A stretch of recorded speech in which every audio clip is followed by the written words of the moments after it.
Okay, great. So while we have your attention, couple of upcoming events we just want to share quickly. Adam, you're up first. Good morning, everybody. Great to be here. Adam Hutchinson, Orange County Water District. Want to let you know about an event coming up in April of next year. It's the 18th Biennial Symposium on Managed Aquifer Recharge. It's being held in Tucson, Arizona in April. It's being hosted by the Arizona Hydrological Society. And just to give you a little background, I've been a part of GRA, Groundwater Resources Association, for a long time. So what we do is every 2 years, we alternate California and Arizona in cooperation with the Arizona Hydrological Society. So this year, or coming up next year, going to be in Arizona.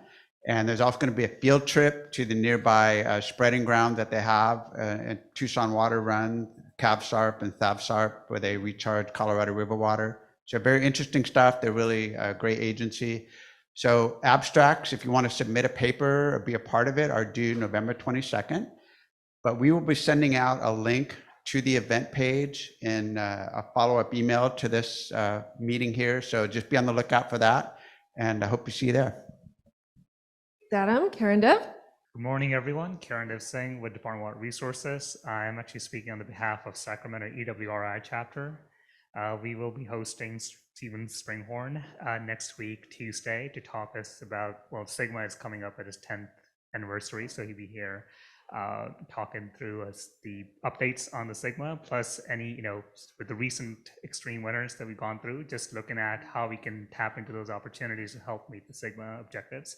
So the event is next week, Tuesday, here in Sacramento. It's a hybrid event. It's free of cost. You can join online or be there in person. The in-person location is actually the new Natural Resources headquarters. That is on 715 P Street. Event starts at 5:30. Doors open at 5 p.m. And we do have a social hour after the event, so more than welcome to join us there. And I'd be more than happy to send you the invite over. So I guess the best way to do that is probably just hunt me down in the break period, or I just gave out my cell number, so you guys can just send me a text with an email. I'll just shoot you an email with the invite. My phone number is 530-848-0386. And I'm looking forward to seeing most of you there. Thank you. Anyone else? Yeah, okay. My name is Lisa Porta. I'm with the Groundwater Resource Association. So as you know, there's a lot of groundwater conferences. Next year, we have the Future of Water coming up in February or March. The GSA Summit is going to be the Sigma Implementation Summit. It's going to be in June. And then another conference, Linking Science and Policy towards Sustainable Groundwater and Agriculture, is put together by UC Davis and the Water Education Foundation. That'll be in Burlingame, San Francisco, also in June. So a lot of cool stuff coming up. And we want to see good actions from FloodMar and from agricultural groundwater recharge. Okay. Also, you're a network, right? So this is kind of the point. We're sharing information about things. And occasionally, if you're on our network email listserv, which is around 450 at this point, you'll get an email from me from time to time. I am more than happy to kind of collect that information and do a little digest and send that out. I know folks get the DWR water news and other different information sources, but hey, what's one more reminder, right? So if at any time you want me to distribute some information on behalf of your network, more than happy to. Plus we can post it on the website and you'll hear about that later. Okay, Graham, will you get us started for today?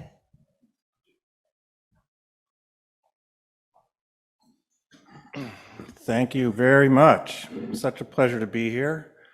I think there is enough caffeine. My heart rate's up. Usually I don't have quite this much caffeine, so we'll see how this goes. May make me talk faster. So I was asked to give a wrap-up from yesterday. Of course, there could be, how many people are here? 100 people? There could be 100 different wrap-ups depending on your perspective on what you heard yesterday. But I heard some interesting things, and I thought it'd be useful to reflect on those. First, some general observations. Tremendous amount of positive examples of FloodMar we saw. We saw recharging via spreading basins on lined canals, AgMar, management districts initiating groundwater accounting and demand management districts finding ways to incentivize recharge. I've always felt this isn't going to take off until people are paying by how much they pump somehow and being paid back by how much they recharge. And we see glimpses of that kind of paradigm, that economic paradigm that I think could greatly lubricate flood-mar and other groundwater management matters emerging. I'll say more about that in a moment.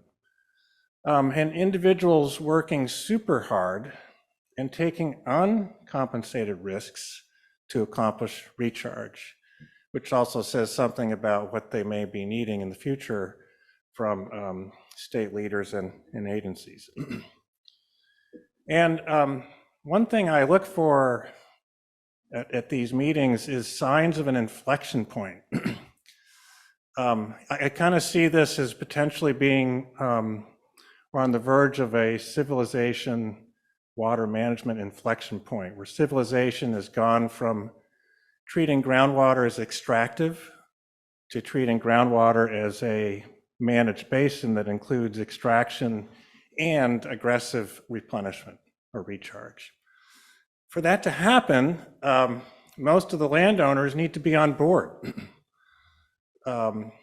So if there's, I don't know, 100,000 key landowners in the Central Valley, does that mean we need to get around 50,000 of them on board for this to really take off? Because it's the people who are on the land that are going to make this happen. Policies help, institutional support helps and is essential, money is necessary, but what are people's opinions? So, signs of an inflection point in group and individual interest, especially farmers. I saw it in at least 2 talks yesterday. Aaron Fukuda mentioned the farmers. He described the farmers in his district as evolving from kind of a despair or negative feelings over Sigma and pumping limits to growing interest in recharge credits, plus growing peer pressure. And also, obviously, interest in recharge.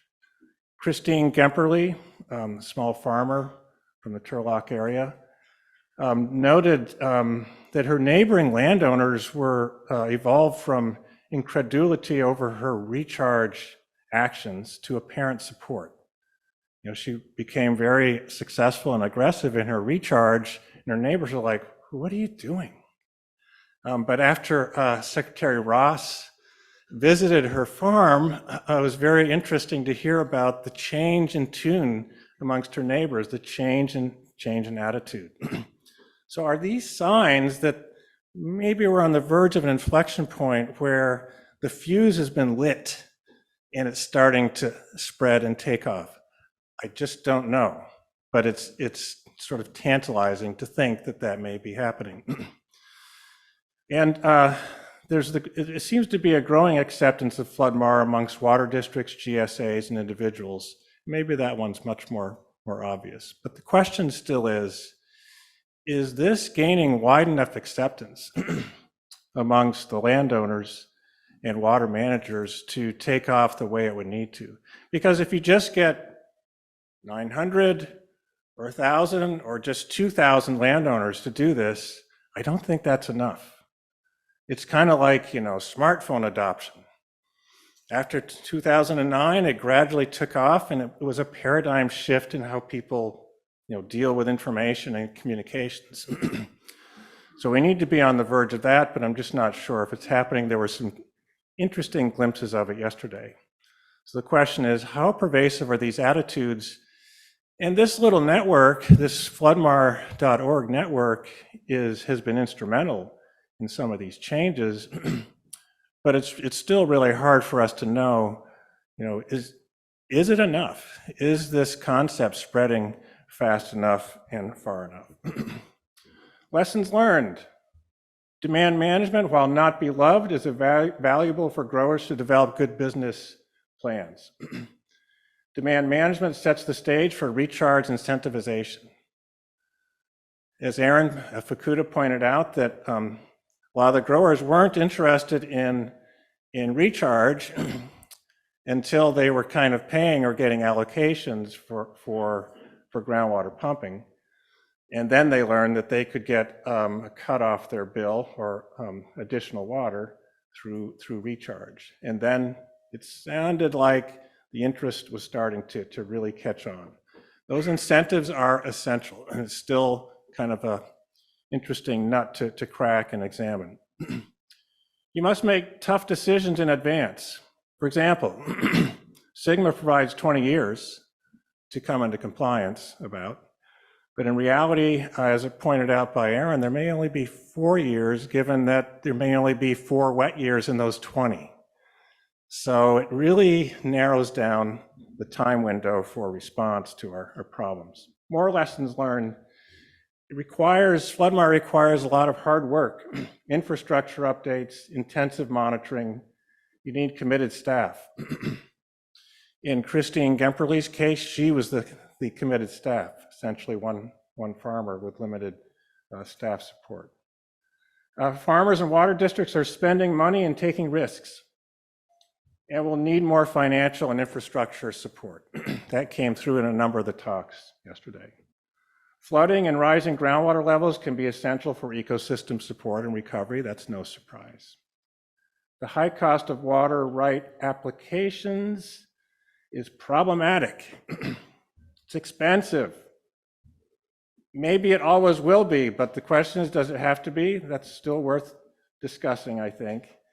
And it's expensive, especially compared to the cost of temporary permits. So the temporary permits are like the candy right now. They're easier and sweet and less expensive, but the heavy lifting involved in getting water rights is still an obstacle for many folks. Flood control functions of many GSP Floodmar projects are often glossed over. The flood control aspects of this are still glossed over. People may be gradually recognizing aquifer systems as part of the landscape or the natural and built infrastructure.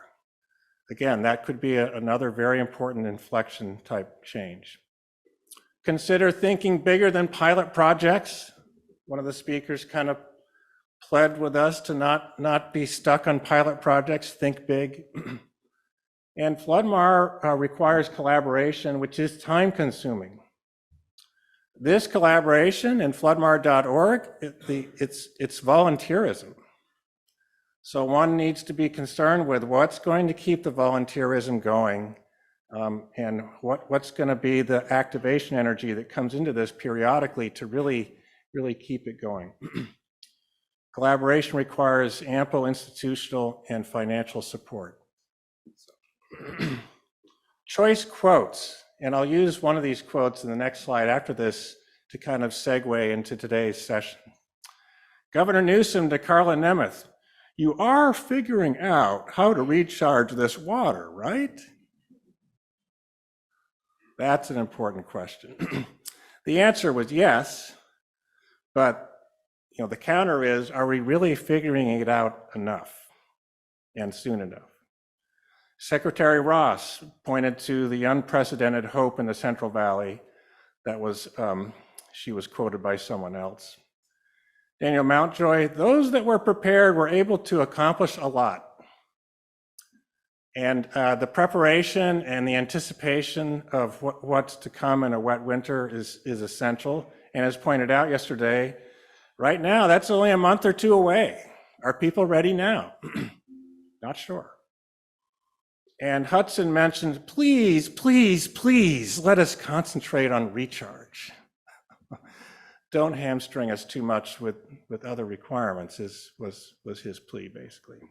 So getting back to Governor Newsom's quote to Carla Nemeth, that got me to thinking, so we are figuring this out, right? Well, this little network is a part of it, but I'm worried that it has to be more than this. And there is a lot more going on besides just the Floodmar network. And we're going to hear about that today from a number of our state leaders. But what I think people may need to see or want to see is, what's the master plan? What's the master plan for this? It has to be more than just volunteerism networking. It is more, but I think it's important for us to get the fuller picture on that, which I think we'll start to get today. So floodmar.org is part of the plan, but there must be more. Not that we need any more than what we have right here, but actually we do. So, and that's my thoughts on yesterday. Are we going to do questions?